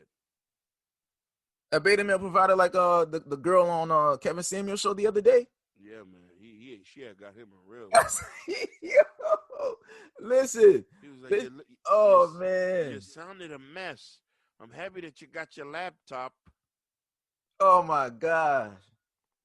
Oh man, listen, that was crazy. So if y'all don't know what I'm talking about, Kevin Samuels just had a live stream. I think it was like Tuesday night. No, it was Monday night. He had a live stream where a girl called up, and I think she said she was 23 years old from Los Angeles, North Los Angeles, and she was asking him, "Hey, what do I do to get a high value man? How can I get a man that's making 6 figures, blah, blah, blah, blah." And he's talking to her, but the whole time he's talking to her, this girl really has no life in her. And she sounds like she sounds like one of them scamming type chicks. So she's like, "Yo, boom, what can I do? What can I do?" And he's like, "Yo, shorty, you're not really cut out for that. Like, you didn't go to college, you graduated from high school. Why do you feel like you need a man at that level?" It just came down to her wanting that lifestyle. So the whole time, she's talking to him, she's like, "Yo, just tell me what I need to do, and we can be finished." Like, that was her whole attitude. Her whole attitude was like, "Nigga, I came here for information. Get that shit to me so I can be done." And you could Kevin Samuels has so much patience, and he just sat there, and he kind of like let her go. And then he came back to her and said, "Hey, listen, you know what? You're cute, but you're not it. You don't deserve what you say you want. And the only reason why you're saying, Yep. The only reason why you want that is because you look good, but you don't deserve that." So he goes on to the next call, but on Zoom, you can see if the person hung up or not. She was still on the Zoom call, and the audio must have still been going. So he cuts back to her, Yo, she's having a full conversation with her sugar daddy. You talking about, oh, did you receive the laptop that I sent you? When we talked last night, you was a mess. I was like, Man, yo, that was crazy, boy. That was crazy. listen. So, brothers, man, it's a lot of these women out here that are just out here. They jacking. They out here to get what they can get. So be careful out here, man. Be careful out here, young black man. Be careful. They out here. If you're getting money, they want that. That leads us back to what we were saying before. Strap up, Yep, man. definitely. Strap up. Strap up, and don't get yourself caught up in a situation where you're getting played. You know what I mean? But you see, this is why guys just got to get themselves together and focus on themselves and just wait for them shorties to come to them. Yeah, man. I was in college and there was this kid Lottie, man, Nigerian kid from Lagos, and I think this was like maybe our first or second week out. We was at Howard University, Drew Hall, fifth floor penthouse. So shout out to Howard University and all all my Drew Hall guys. So we DC in the there, building. yeah. So the real HU. So anyway, I was curious because everybody else talked about girls, but he didn't really talk about girls. And I'm like, yo, Lottie, like, why don't you talk about girls like that? And he goes, yo, listen, my dad told me, my father told me, get your shit in order. Get your shit in order and they're gonna flock to you. And I was like, bro, that changed like my life when I heard that. I was like, wow. I never heard that before. Cause you watching these movies or I always heard, hey, you gotta chase these women, chase these women, chase these women, blah blah blah blah. You gotta get these girls. And he like, nah, man, I'm not with none of that goofy shit. He goes, yo, I'm gonna get my shit together. Once I get my shit together, they're gonna come to me. They're gonna flock. He said, use the word flock. I was like, man. So brothers, do what Brother Lottie said. Brother Lottie said, listen, get your shit together. They're gonna come to you. Because if Kevin Samuel's show has showed us anything, it showed us that a lot of these women want to be taken care of. A lot of these women don't want to go to work. They looking for that dude that can take them out of that day-to-day, that mundane lifestyle. So you work and get yourself to become the best version of yourself that you could be, and they're gonna come to you. There's no reason for you to be out here chasing these women. There's no reason for you to be with a low down woman. If your stuff is together, they're gonna be chasing after you. And all variety and types of women are gonna come after you.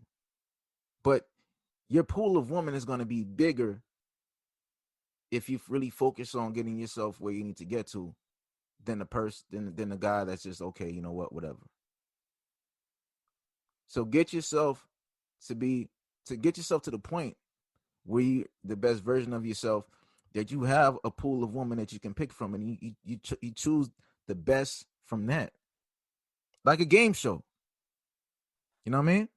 100% handpicked, Handpick. top of the litter, discerning, cooperative, Oh enthusiastic.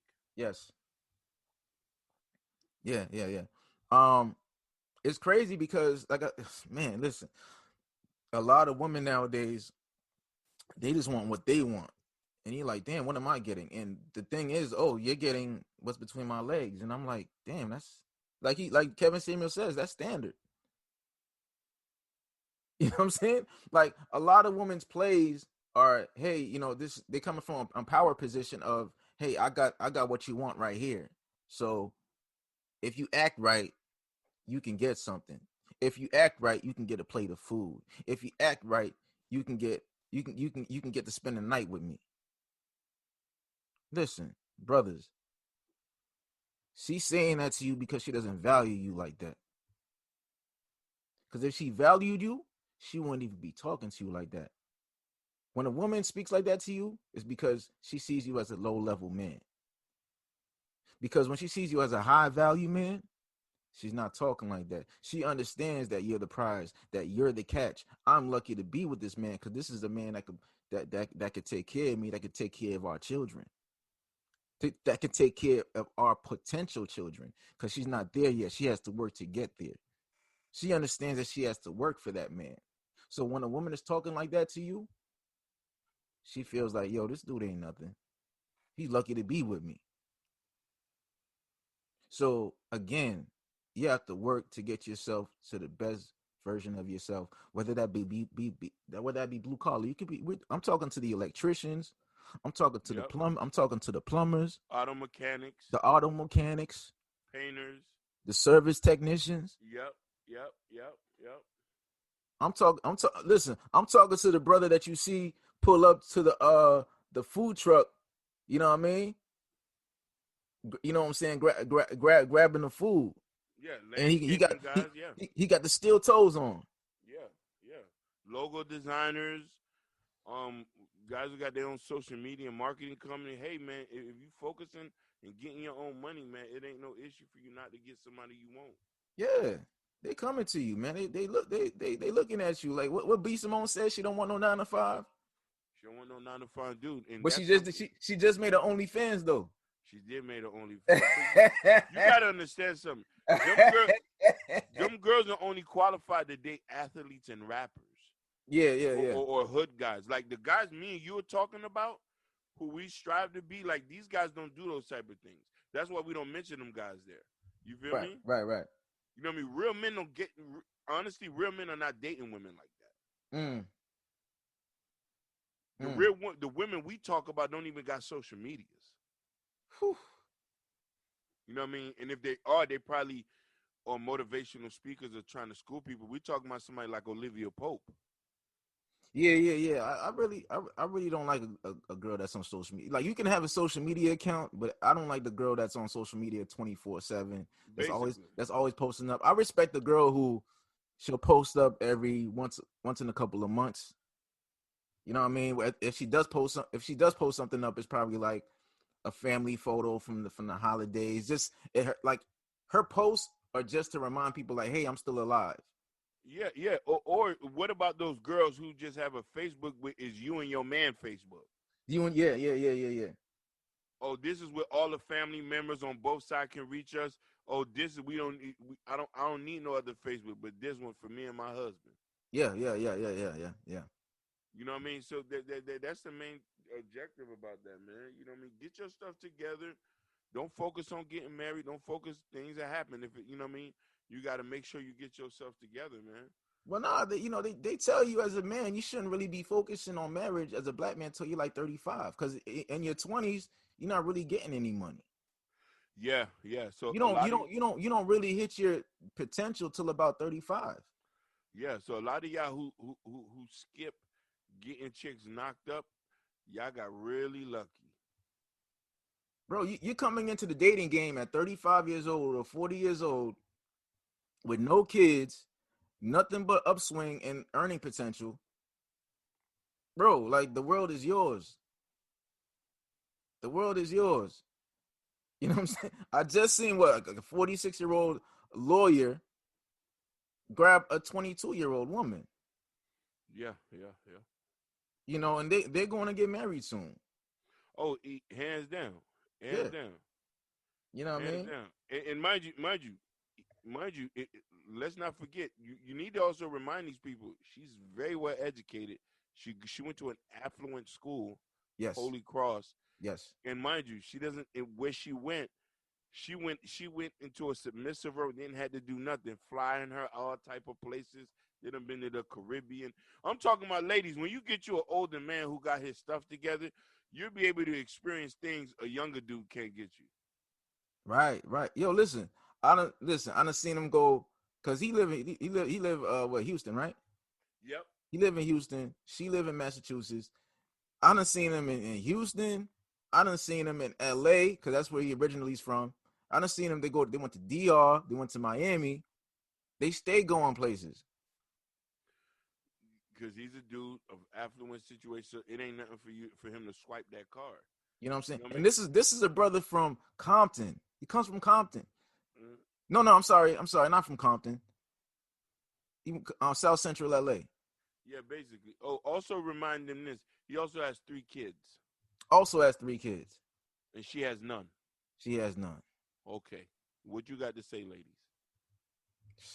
What you got to say, ladies, who wants to get a high value man, but you got kids yourself? Are you gonna be able to bear some for him? Hold on. So I remember someone asking him, "Oh, how did you find her?" He goes, "She found me." Me. I Period. Hold on, had let to me put see my I had snap. to put some respect on it when I heard that. Period. Period, Pooh. Period, Pooh. Yeah. He said, "Listen, I didn't. Listen, I didn't find her. She found me." Basically. But let me ask you a question. She's potentially gonna get a ring. Do you see somebody like JT from the City Girls getting No, actually no, no. get She, married? she, she not. No, no, no. Listen, you got to rephrase that. She's not potentially going to get a ring. She is going to get a Gonna ring. get a. Oh yeah. My apologies. Yeah. Yeah. Because she's Uh, getting flown out all over the place. Do you oh, see yeah. somebody like JT getting married? I do not, but I'm not gonna lie.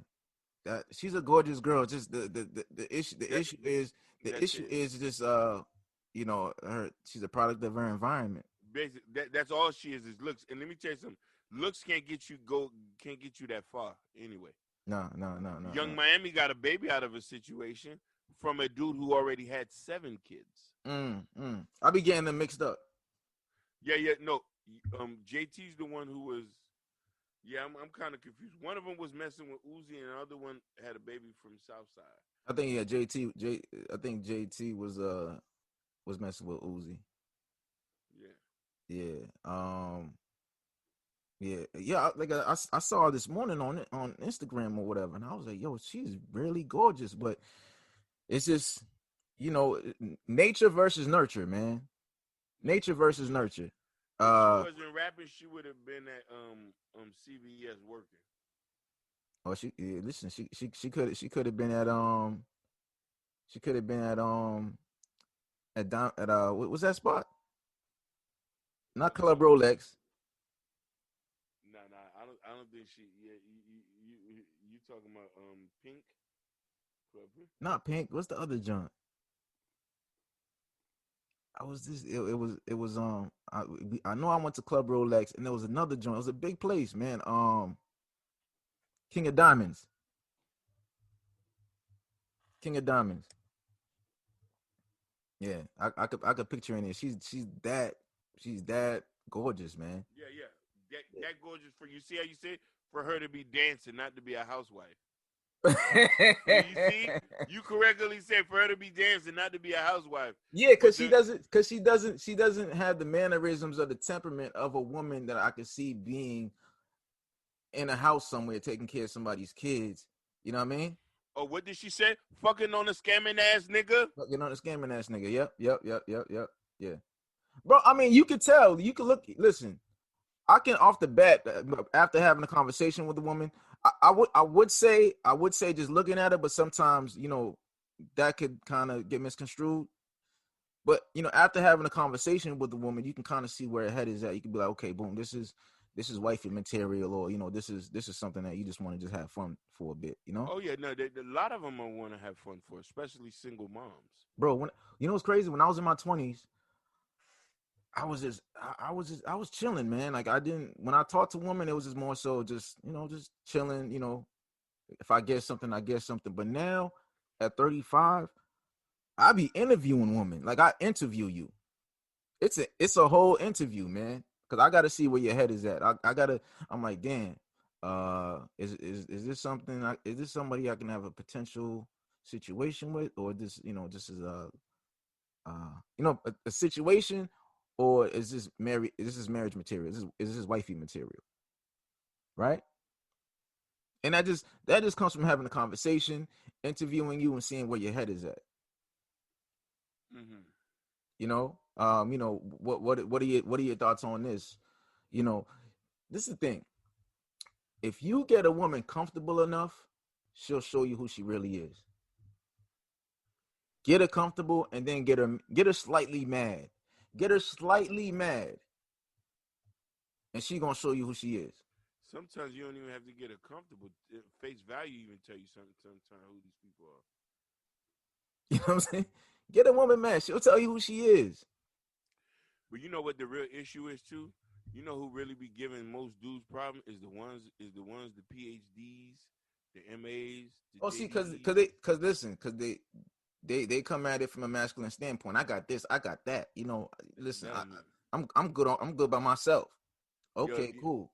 yeah, ma. If you a lawyer or you a doctor and you got money, that really don't mean nothing to dudes who get who get money.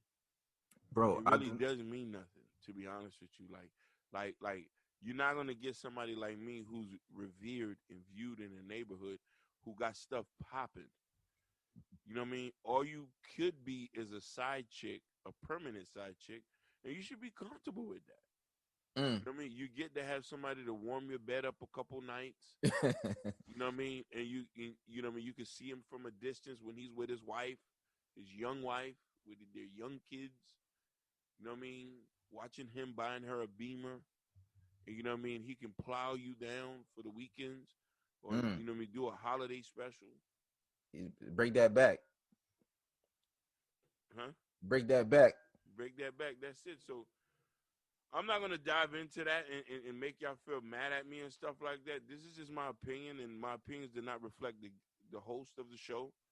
But a lot of y'all need to grow up or need to pick wisely and stop disregarding dudes who could potentially be good husband, Jean Baptiste, who work at Walmart, who pushing carts. Well, this is the thing, and I've seen this. A lot of these women that overlook the good dudes, a lot of times it's because that there wasn't a male figure in the house, so they have no prototype. You know what? This is the type of man I should be going for, because women usually choose men that are in the in the same vein as they dad, right?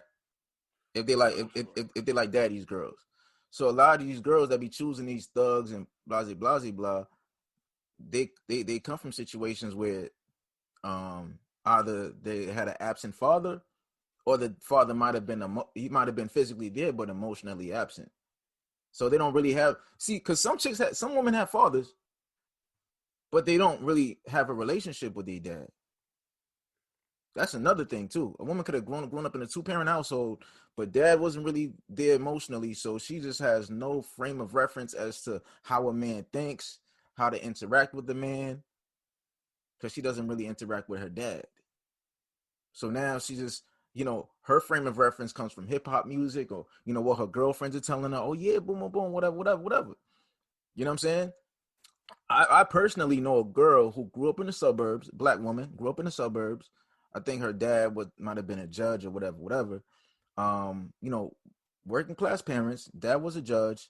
Grew up in the suburbs. Went to college.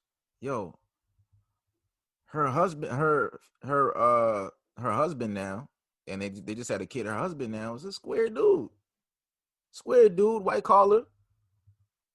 There's no hood about him, and they live a comfortable middle class life. Perfect. There's no bullshit involved. Mm-hmm. There's no police involved. There's no nothing. There's no child support because they're married.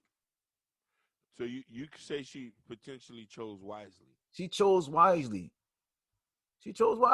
But her dad was in her life, so I'm pretty sure, her dad gave her advice. A lot of these women that call into Kevin Samuel's show, they have their fathers in their lives, but they're calling him up asking for advice, and the first thing he asks her is, "Oh, where's your dad? Okay, your dad's in your life. What does he say about it? Oh, I don't really talk to him about relationships."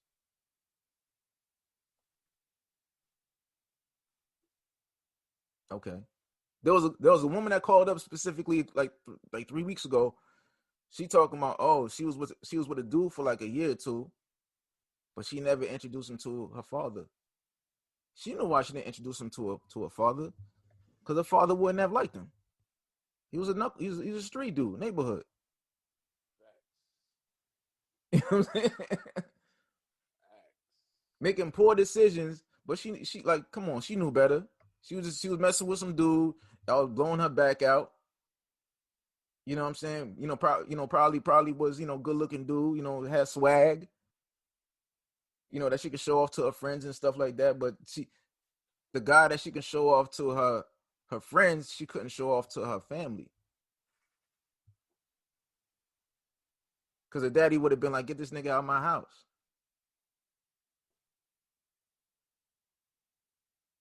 You know what I'm saying? Yeah, no, you're right. Get this nigga out of my damn house. Yeah, if your daughter come into the crib and it's Thanksgiving, and your daughter comes into the crib and she with some dude, dread dude, he's dreaded, and shout out to my dreaded brothers, you know what I'm saying? But you know what I'm talking about. Yeah. He coming to the house, dreads, skinny jeans on. Yo, what up, fam? You know what I'm saying? You know what I mean? She go to introduce the man to you, and yo, what up, fam? She done tell me all about you, fam. You know how you doing? What you gonna say to her, man? I wouldn't know what to say. I'm gonna look at it and be like, yeah, we're gonna need to have a talk when he leaves.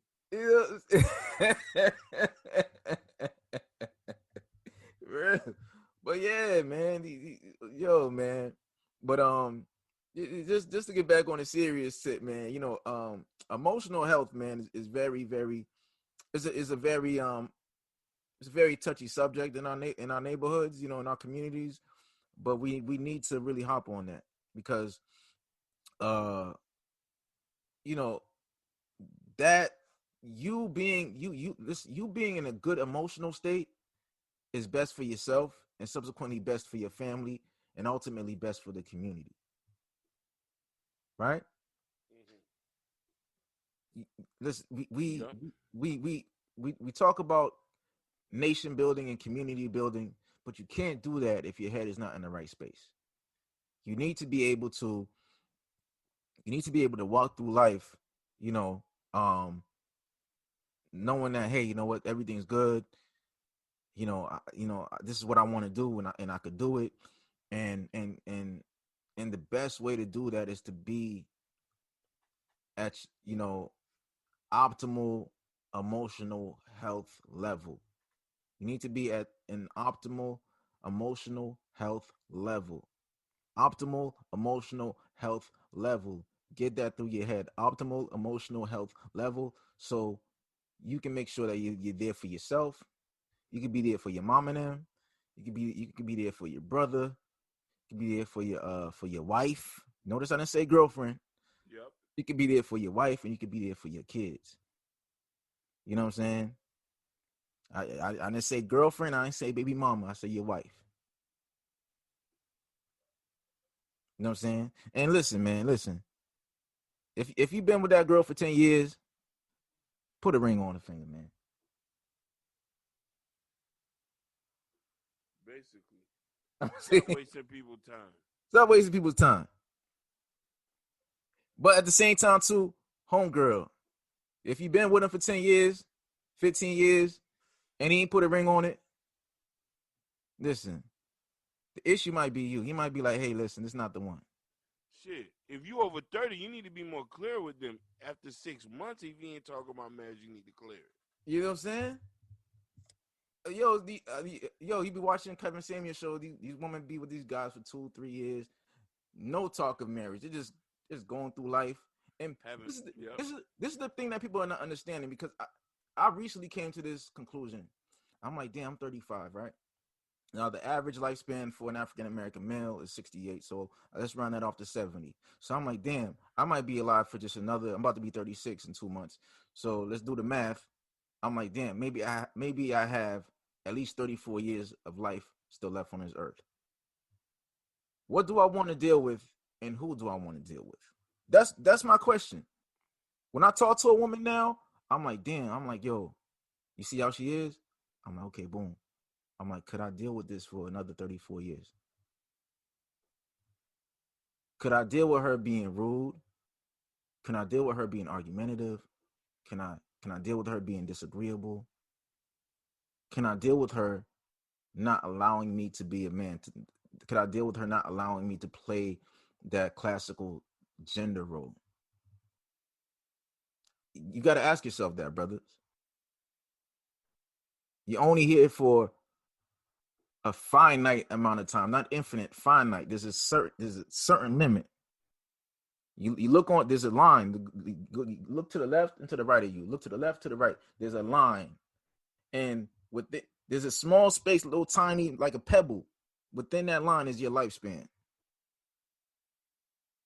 That shit is nothing when you look at the grand scheme of things. This earth has been here for millions of years.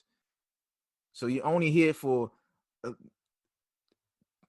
don't even know, 1/10%. That's your life. How do you want to spend that shit?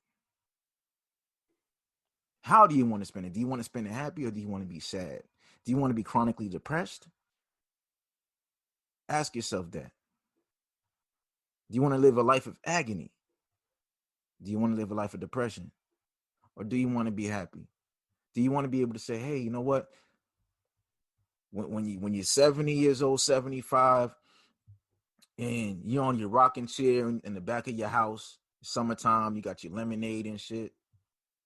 You open up the paper. There's not gonna be no papers then. It's probably you're gonna pull up your tablet. You look at the daily news and shit, or you're gonna be looking at the shade room, whatever. You know what I'm saying? And you ask yourself, hey man, like, damn, how did I live this shit?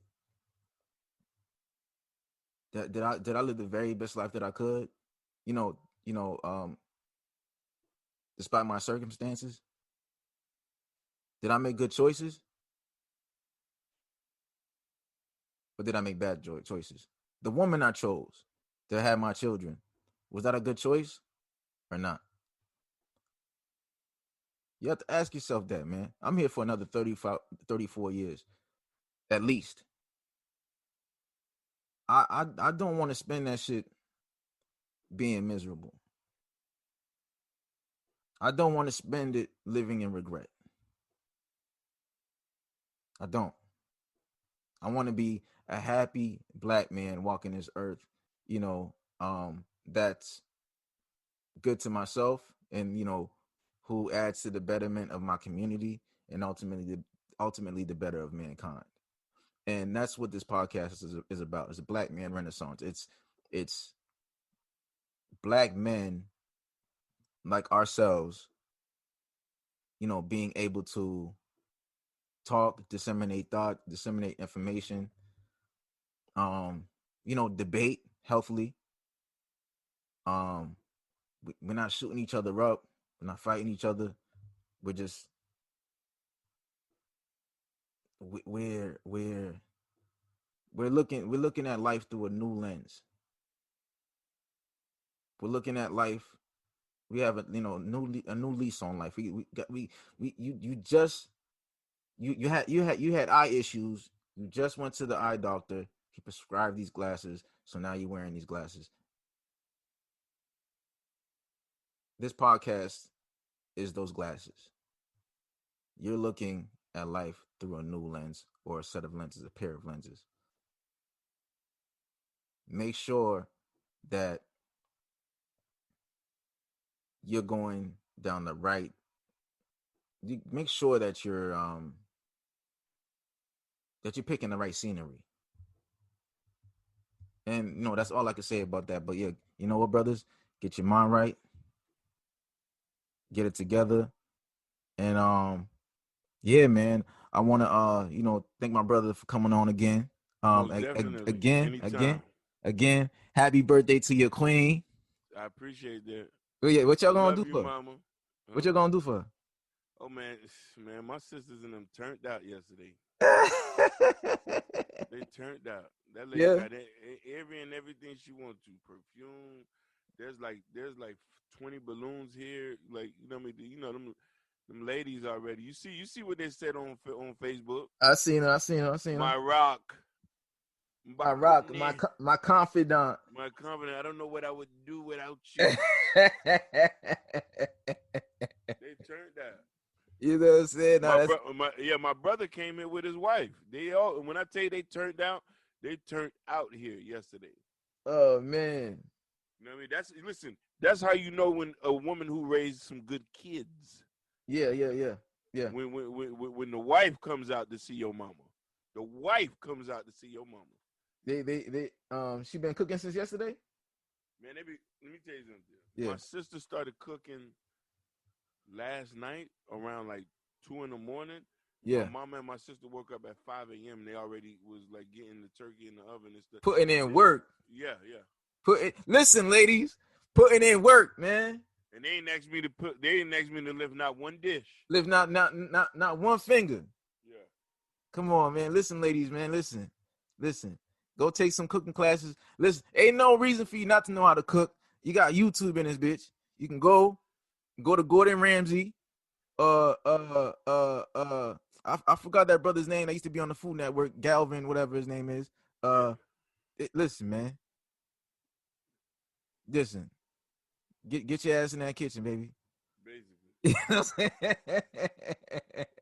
All right, man. We out. Yeah.